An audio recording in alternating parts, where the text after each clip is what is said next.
What's going on, investors? SoFi recently just wrapped up their first ever earnings call as a public company. And if you just looked at the headlines, you would think that their 12% plus drop in one day would be justified.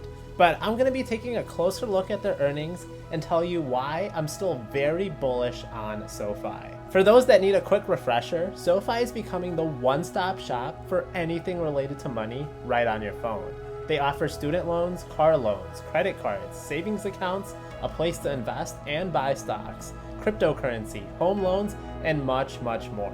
SoFi became a public company in early June via a SPAC merger with Chamath Palihapitiya's Social Capital Group. Their three main segments are lending, technology, and financial services, with lending definitely making up the bulk of their earnings. I made some slides for us to review and some points I really want to emphasize from their earnings call. Don't worry, Collect Cash podcasters, I will read out loud each bullet point for you. The first thing you see is their earnings per share miss. SoFi actually reported negative 48 basis points in actuals versus the estimate of the street, which was just a negative 6 basis points. So right away you're thinking that's a huge miss and that there's a lot of trouble here ahead for SoFi, but when you take into account that only 2 analysts covered SoFi since they are a brand new company, that really skews the estimates because that means each analyst, their input is 50%. A company like Microsoft, they have over 26 different mainstream analysts. They're giving their estimates, so each analyst's input is weighted a lot less. As SoFi continues to mature as a public company, the number of analysts is gonna go up. According to their CEO, Anthony Noto, the analyst earnings per share number excluded stock-based compensation and many other one-time expenses related to SoFi becoming a public company / warrants. So according to their CEO, without these one-time exceptions, their earnings per share number would actually be closer to negative 5 basis points, which is actually very similar to what the street had been expecting. Now, if you remember, in April, the SEC actually issued new guidance for SPACs that require companies to start accounting for outstanding warrants as liabilities, including the market fluctuations of their value. Now, this is actually what caused some of SoFi's financial statements to not look as attractive. SoFi also announced that they would not be raising their guidance because of the moratorium on student loans being extended. That caused about $40 million in revenues that they were anticipating to be pushed into 2022. So the way that this works is that Joey B and his administration basically said, hey, you don't need to pay student loans till the end of January of 2022. SoFi actually makes money when people refinance their student loans. But if people don't have to pay their student loans temporarily, people aren't going to be in any rush to be refinancing. SoFi made their financial projections earlier this year. They were forecasting the moratorium to end by September and to be cashing in and making more money on the refinancing segment for Q4 of 2021. Now, this is of course not SoFi's fault. In fact, I think it's actually even more impressive that they reiterated their guidance numbers for the year, even without that $40 million in revenues that they were expecting from refinancing, with the moratorium coming to a close. And best of all, it didn't lower its guidance numbers either, even after the moratorium extension. SoFi reiterated its full year 2021 guidance of adjusted net revenues of $980 million and adjusted EBITDA of $27 million.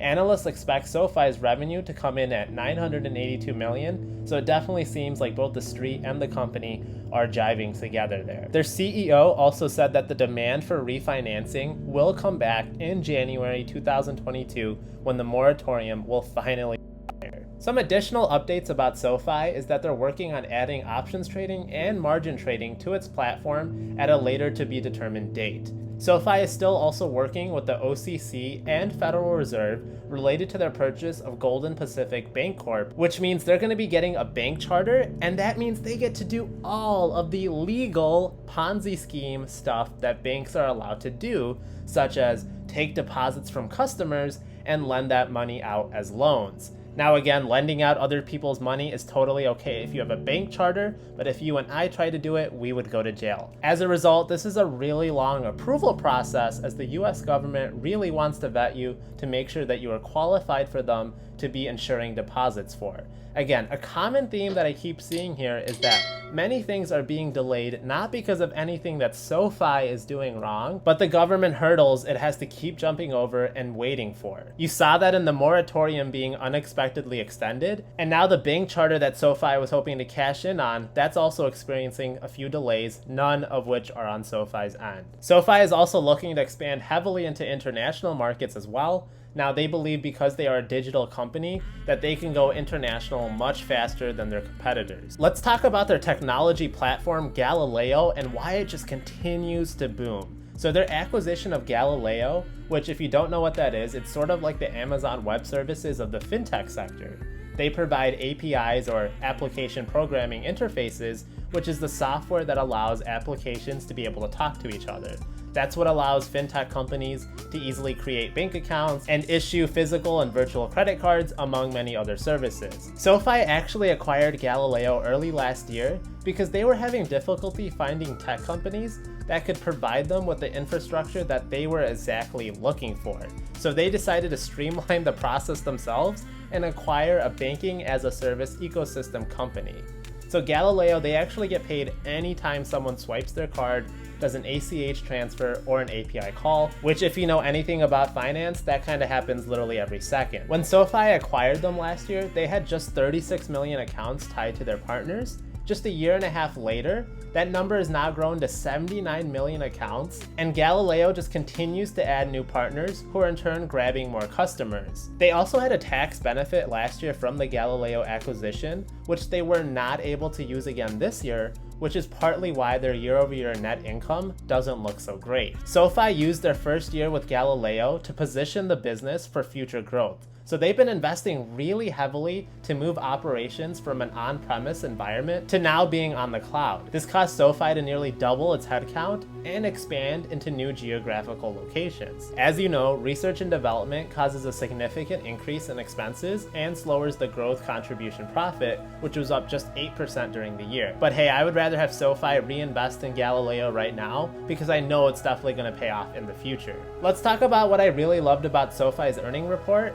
and a few key takeaways. They actually grew their total amount of members for the 8th straight quarter. They're now up to 2.6 million customers. That is a 113% year-over-year increase from last year.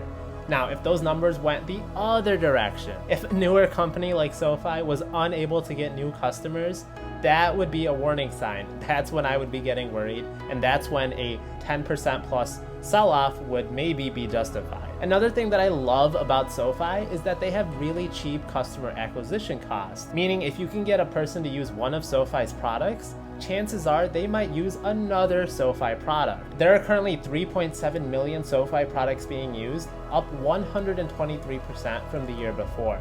Now, these are exactly the high growth numbers I want to be seeing. Now, you might be wondering, why has SoFi been so volatile these past couple months? I think a lot of that actually has to do with this really peculiar lockup period that this particular SPAC had. SoFi's lockup period expired a lot earlier than other companies that IPO or go public. Typically, a lockup period means that early investors can sell within 180 days, but SoFi's agreement was that a majority of its shares after just 30 days could be sold if a price target was met.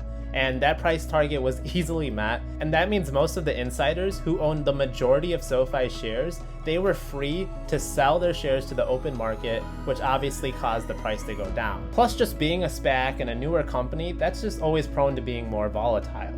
This stock also gets a lot of traction on Wall Street bets, so take that for however you want. It's shorted pretty heavily right now, so I would love to see another GME squeeze with SoFi. I also wanted to add that I have a pretty big position in SoFi, over 220 shares. The reason that I mention this is that sometimes investors, they have tunnel vision, they only want to listen to good news, and I am no different. So make sure you're getting your information from someone who might be a little bit more bearish as me as well. Now, these videos do take a lot of time to put together. Please consider helping the channel out by liking, leaving a comment, or telling me what you think about SoFi and subscribing to the channel. SoFi is right on the cusp of being a profitable company, and with the NFL season starting, its naming rights to SoFi Stadium, which hosts 2 NFL teams in the US's second largest market, is definitely going to pay off. As always, remember to buy, stash, and best of all, collect cash.